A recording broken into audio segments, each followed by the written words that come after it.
Okay, y'all. Good morning. Good morning. So, a little curveball this morning. Not a big deal, you know. So, yeah. So, Cam texted me last night and was saying that his mom's car broke down and that he didn't have a ride to work, and wanted to let me know, you know, and that's that's what I've been talking about. Is just being responsible and facing disappointment or things that are not, positive, and being able to call me or text me and say, "Hey, man, my mom car broke down. I don't have a ride. I ain't sure what to do." And then, of course, I said, "Okay, where are you going to be at?" And he said, "Tell me where." And I said, "Okay, I'll pick you up." See how easy that was? It doesn't have to be this. Now, if he hadn't called me, hadn't said nothing, and avoided the whole situation, then he wouldn't even be out here anymore at this point. I don't know that I could handle that, right? So, that's the thing that I was upset about more than anything. Last week when this happened, not telling me nothing. So it's about a 15-minute ride to pick him up, and it is out of the way. But see, I don't mind doing that if a guy is if he's trying, then I'm trying. If he ain't trying, then I ain't trying. So, yeah. So I appreciate the comments on the video yesterday. I don't know. I know that dude took his video down. Somebody said something about he was saying in a live that he was going to seek legal action. I don't want to be no bully and pick on nobody, but I ain't gonna let you just handle me any kind of way either. So there's a happy medium somewhere, And, oh, now you want legal counsel? Well, go ahead, man. I'd rather make a mower payment than pay for a lawyer. That's just me. It's me. But today we don't have a big list, but we got a pretty lucrative list, right around 900 or so. We got to do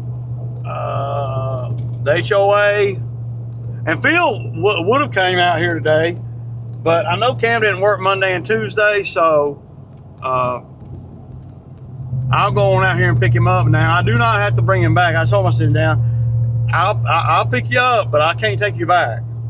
And so he'll have to figure out a way he'll have all day long to figure out a way to get a ride back. So, because I'm not going to be doing the, riding out here picking nobody up. I don't mind. Well, I do, but I'll do it every now and then. But it ain't going to be something I'm going to want to do every day or nothing like that.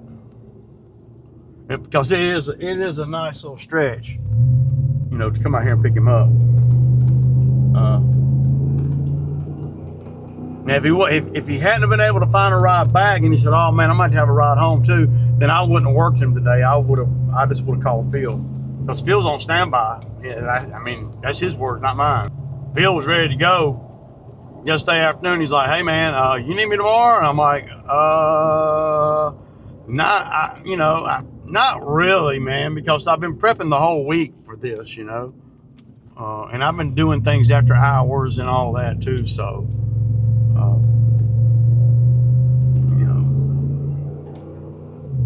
but a big shout out to Chad over there at Green Acres.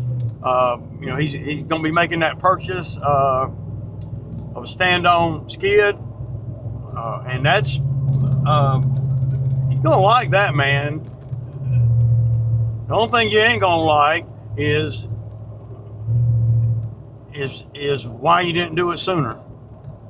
And then once you have it for a while, you're gonna be like, "How did I ever live without it?"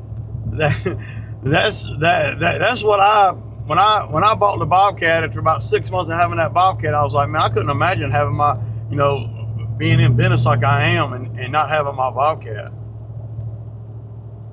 And then, you know, one guy was saying in the comments, you know, hey man, I'd get me a VENTRAC, man. It'd be more, you know, applicable for what you're doing. And see, I don't necessarily agree with that. VENTRAC, you know, a VENTRAC is great, man. That's a hell of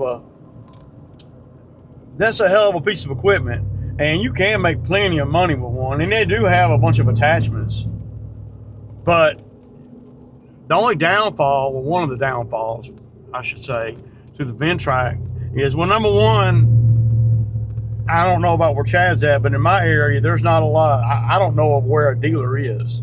That'd be the number one thing. And then number two, the Kubota is going to be more robust, more like a piece of construction equipment than a VENTRAC. Though a VENTRAC's, hey, I don't want nobody to say, man, you don't know nothing about no VENTRACs are badass. But I know that once you buy attachments for it, those attachments, well, they won't fit on anything else. On the stand-on skid, once you buy attachments for the Kubota, then if you decide to go to a newer stand-on, of course, a stand-on mini skid, then you don't have to buy new attachments. And I would imagine, I don't know for sure, I would imagine that the resale on the Kubota skid, I mean, mini skid and attachments, I don't know, would be easier than the resale on a VENTRAC. For those reasons, you know, mainly, you know, dealer support and stuff like that. Parts, how available are parts? To me, a VENTRAC is more like well, it's more of a specialty piece of equipment. I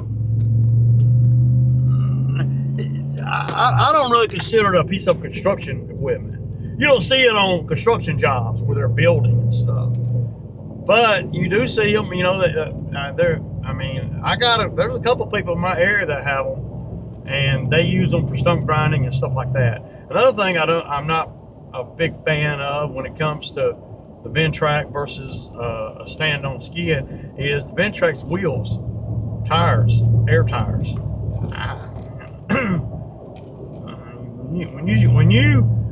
When you go from lawnmowers, especially for Chad, where, you know, he's like me, he's so used to not having to worry about a flat tire, only to go buy a very expensive piece of equipment that has tires that's supposed to be, you know, more robust than a lawnmower, more robust than, and it has tires, air tires. I'm not a fan of air tires on equipment. That's just my take. And not to mention, the VENTRAC is freaking expensive. I mean, they're not cheap. I don't know what they go for.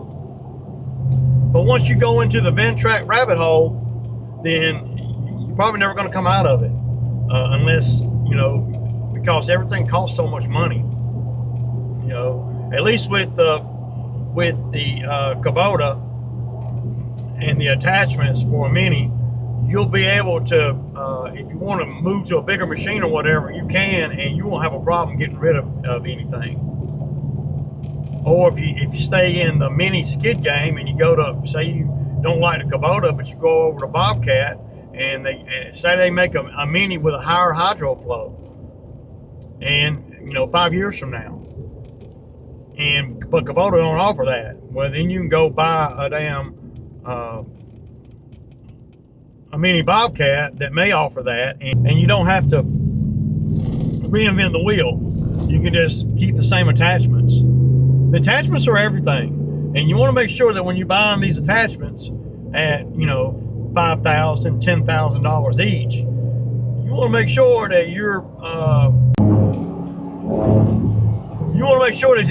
that you buy the attachments and you get the most value out of them. And again, the VENTRAC's a bad boy. They're freaking badass, man. So yeah. But anyway, you know, congratulations to Chad. And, you know, another thing that you could get too, I mean, just saying, well, one thing that I mentioned in a comment is when I buy stuff, and I'm not saying I know everything or nothing, I'm just giving information that I have learned in buying equipment, different kinds of equipment. One thing that I always do, well, I do the research like Chad's done, and I always use the power of my purchase when I'm spending, you know, 25 grand, 35 grand, 50 grand or whatever. I use the power of that purchase to get a deal on something else, i.e. a stump grinder, you know, attachment or whatever. And then even if I can't get a deal on that stuff, like I would tell the dealer flat out, okay, look, man, I'll buy this machine right here, this stand-on skid, and I don't know what the stump grinders go for that. Say the stump grinders go for $8,000. I don't know. I really don't. If Kubota makes one, then I'll say, okay, I'll buy this if you will give me a discount on something. Something, a bucket, anything, because everything costs a lot. If they could give you a discount on a $1,500 tooth bucket or whatever, then that's better than nothing. And I use the power of that purchase. I'm going to purchase it anyway at that point.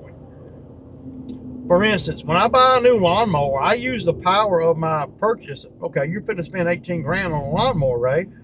Well, I'm going to use the power of that, me going to the dealer and saying, hey, I'll spend 18 grand if you'll give me a set of 12 tires for 50% off. And you keep the tires that come on the mower. And I've done that on the last 3 mower purchases. And it always, yeah, I've gotten, the last 3 mowers I bought have all have 12s, and I don't feel like I got hit in the head like at $1,400, you know, $1,500 for 2. I might be paying, you know, $900 for 2 or something like that. I just use the lure of the purchase to get a better deal. And if I can't get a better deal, then I would want to include some of the higher end attachments. Even if they don't have them in stock, I would want to go ahead and get those and then put them under the financing as well. So then when I get the machine, I get it home, I can make money with it without having to do anything else or spend anything else. I'm good. And then Chad, he's smart with his money, so you got to be. You're not going to last as long as he has and not be smart with your money. So, God, dude. And I'm sure Chad will be smart with the money, probably pay it off early, all the kind of things that guys in business for a while do. I don't pay stuff off early because I'm a great guy. I pay stuff off early so I can damn buy something else. And it not, I mean, dude, you're killing me, man. You just speed up, man. I mean, damn, dude. 35 miles an hour and a 55, come on, man.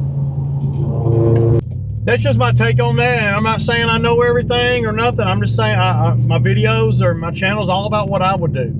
So that's what I would do if I'm Chad. After I would do everything that he's done thus far, do my research, check my money, make sure that, you know, that something I'm going to do. He's going to put, I think he said he's going to put about half down. That sounds about like what I would do. I'd put about half down because I want to get my payment friendly. You know, I like friendly. I'll try to do more video. I don't know how much actual footage. Another thing too, man, it's very hot out here. It's extremely dangerous. So I don't see how Chad and them work. As long as they do, you just have to get used to everything. See, I don't work that long. I never work that. I mean, like I said, I don't like to eat lunch out here. Because usually after you eat lunch, things can get real dicey after that. And Chad, I think Chad did right by sending dude on back to his old. So okay, y'all. So we got that one done. It's hard to fire array, man. They had a tree, you know, I'd say a tree about like that, you know, about 15 foot tall, that done lean out of the woods over the pond bank, and I cut it. You know, I had to have a saw to cut it. It wasn't quite small enough for me to cut it with a hand saw, but it's hard to fire me, man, because I do stuff like that. Basically what we're doing now, and I really don't like doing it like this. I really like to go on and do all the, you know, the properties that are not part of the HOA. I like to do them, and then once we get to the HOA, we're here, right? And that's the day.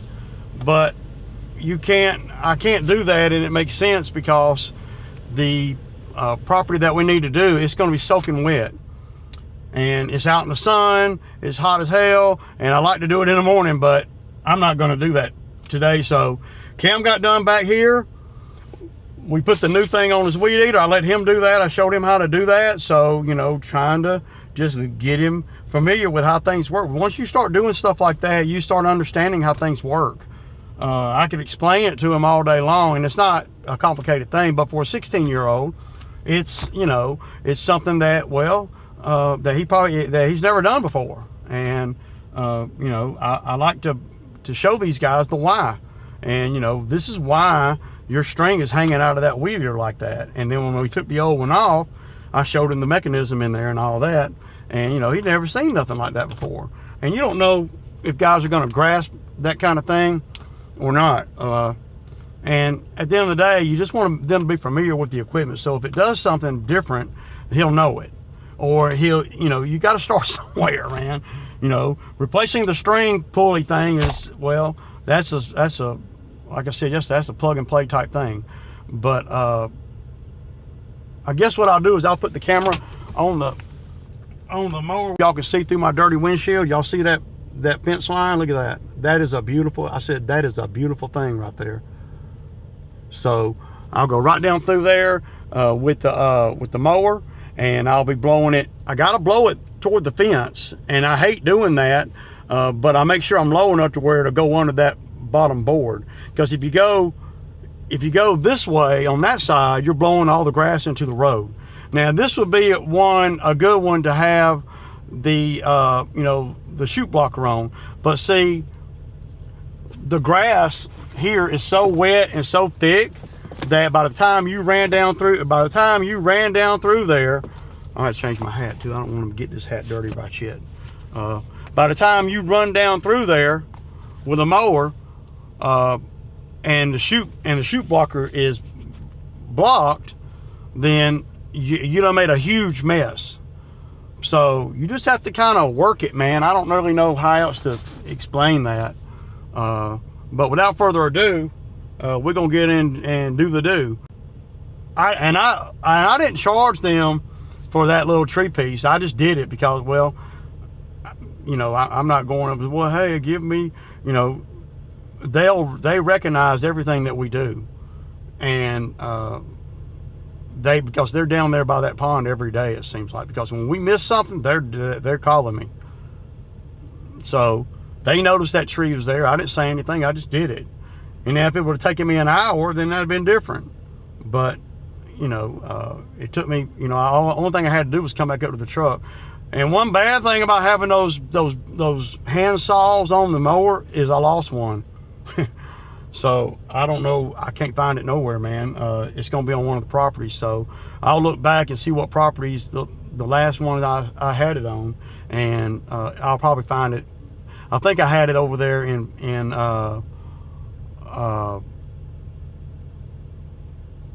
I don't know, man. I can't think of the last time I had it. Oh, over at Betty Joe's the other day. That's where I had it. This is where it's going to be, because yeah, when I was solo on that big one. So it ain't going nowhere. It'll be over there. I'm not going to make a special trip over there to get it though. Yeah. Now, so now I'm gonna, you know, well, I'm gonna start right here. I'm gonna go down that way, blowing it under the fence. And this over here, you got to be a little bit sassier over here, because once you get to a certain point, you're in their backyard, their manicured backyard. So you don't want to be blowing this trashy grass up in there, all up in the fence. Plus they got wire fencing inside the wood fencing, so it'll just get hung all up in that. So yeah. So what I do is right on this right here, what I do is I don't really make a special trip. What I do is I go down and I go cut wherever I'm cutting, right? And then when I come back to the truck, I'll make another pass. So I calculate, okay, I make, number one thing that Cam didn't do, he was supposed to make a pass. When he came down, he rode a mower right through here, and he didn't cut nothing. When you're on big stuff like this, you want to, everywhere you go with the mower, you need to be cutting if you can. And see, he's got this, and this is just a little thing. This is going to cost me another run down through here. See, if he would have went on and hit, and I told him run the blades all the way to where you're going, because I have him go all the way to the other end of the HOA, and he starts down there and he works his way back toward here, and I do the same thing. So by him not running a line through here, then that means I'm going to have to run an extra line, which is not a great big deal in the grand scheme of things, but it's actually two lines, because I'm going to have to go down, and then I'm going to go down and then come back just to cover the area that he was supposed to get. And then when we come back from where all the big mowing that we're doing for the first half of the HOA, when we come back to the truck to load up, that's when we come down this side, right? Two mowers, you know, will come down this side. So you want to be doing things on the way to doing things, on the way to doing something else. That's always my thinking on big stuff. Now, if it already been cut, it'd be different, but it ain't. So, yeah, without further ado, let's get to it, man.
One of the bad things about the roadside is there's always a shit on the road. That wasn't a rock, that sounded like metal.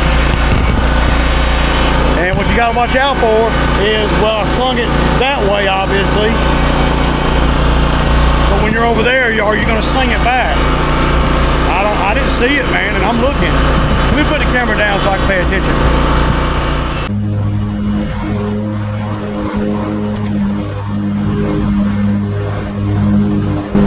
I property just like I do the routing. I go to the farthest distance first, of course, being productive on the way, and then work my way, back to the truck. So, and I really like doing this side better than the other side because, well, I'm in the shade for the most part. So.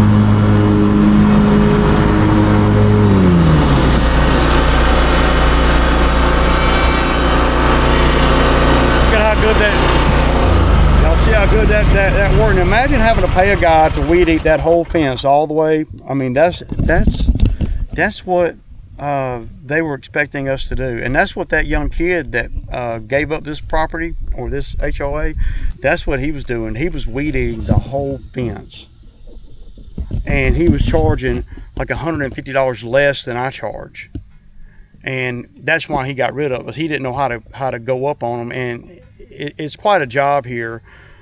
For somebody without, a lot of equipment and know-how. And he had a full-time job. He still does. He works for UPS. But they would not spray. And I told the HOA and the management group that there's no way that I can do this property if I can't spray the fence line. Because they really thought, some of the residents really thought that they were paying enough money. Everybody knows what the HOA pays or the management group pays me. They have to approve it. Oh, I'm sorry. I'm sorry. My bad. But they really thought that they're paying, enough to have a guy weed eat all the fence line that you guys see over here. And can you believe that? I mean, do they really not have any idea? Do you know how long it would take to weed eat this every time? I would have to have one guy, his whole purpose in life would have to be weed eating this. So yeah. Okay, y'all, so this is the last yard. This Bermuda is real thick, so what I'm trying to do, I've got the bagger and I'm going to be bagging it today, and I'm just going to show y'all how nice. See, right now what I do before I put the bagger on, there's no sense in putting the bagger on right now because you see it'll be full in one pass. So what I do is I go on and cut the grass and push it where I need it, flipping it back and forth, and you see coming back down, I'm blowing it in. But what I end up doing at the end is I end up blowing it out toward the street, across the sidewalk, and then I bag some too, just a little bit. Look how thick that grass is, y'all. Come on, man. And that mower's cutting, it ain't missing nothing. I said it ain't missing nothing, y'all. So I'm gonna try to speed this up, and yeah.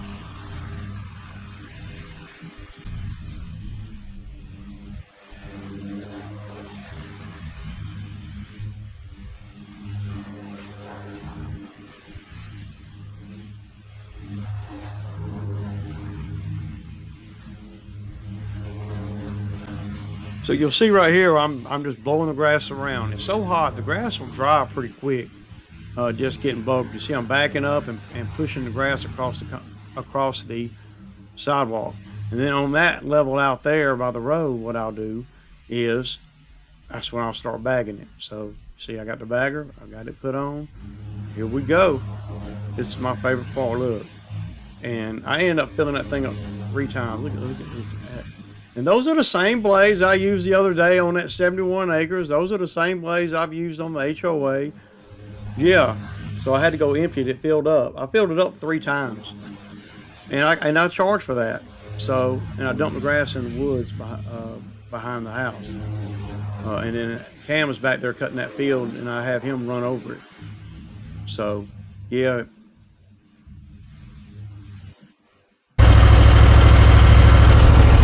So you guys can see how the accelerator bagger works. So I cut it on a 3.5, and then what I did is I put the bagger on it and picked it up to a 4 and went over it again to bag it. So I took well, 2 big bags out of here and on that side over there too. So now I should be able to cut it normal and it won't leave a bunch of grass everywhere. It'll still be thick, but this is a lot healthier for this grass when they're fertilizing it.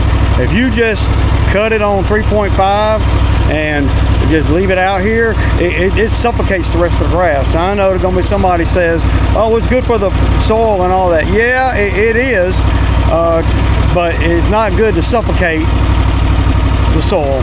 So that's why they aerate and stuff like that. So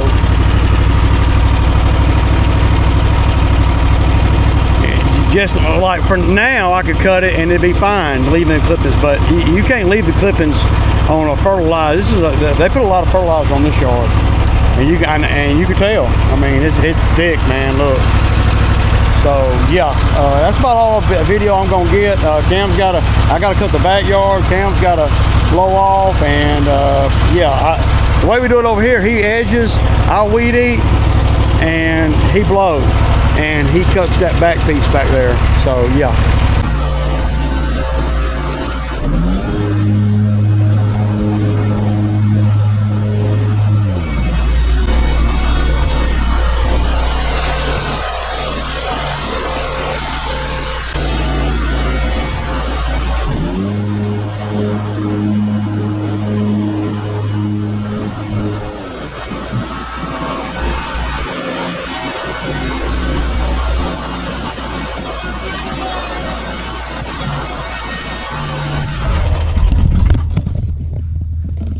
Okay, y'all, so that's a wrap on the day.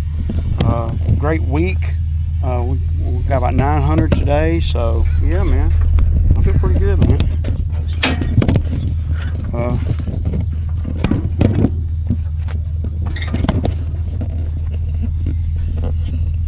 Pretty good, man, pretty good.